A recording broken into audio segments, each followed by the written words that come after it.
Isa na namang bagong obra ng premyadong direktor na si Brillante Mendoza ang umaani ng mga papuri.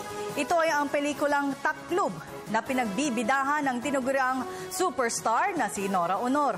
Binuhay ng naturang pelikula ang kalunos-lunos na karanasan ng ating mga kababayan sa Tacloban City na hinagupit ng Bagyong Yolanda. Narito ang report ni Edwin Eusebio. Kilala ang mga Pilipino sa katatagan ng loob at tapang na harapin ang mga pagsubok sa buhay.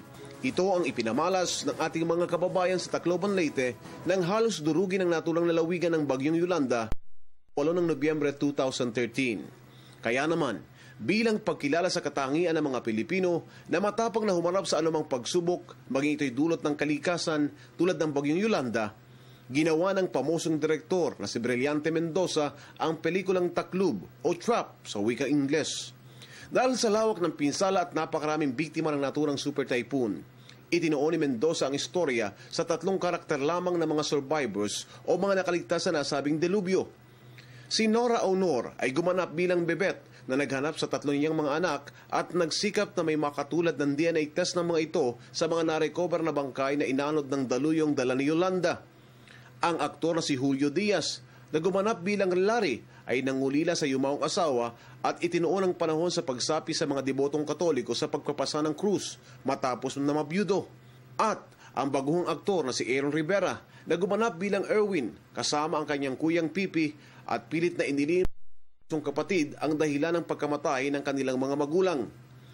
Bagamat naging mahirap ang muling paglalarawan sa pinsalang idinulot ng Bagyong Yolanda, nagamit ni Direktor Mendoza ang malawak niyang karanasan sa paglikha ng pelikula sa tulong na rin ng mga taong nais makalimot sa bangungot na dala ng ngit-ngit ng kalikasan.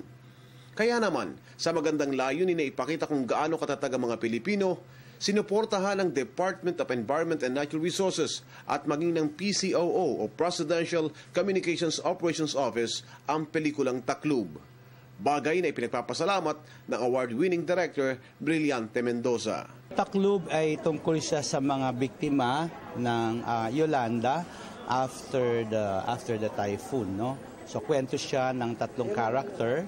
Karakter ni Nora Aunor na nawala ng mga anak, karakter ni Aaron Rivera, kasama ko siya ngayon dito, na nawala ng mga magulang, at karakter ni Julio Diaz na nawala asawa.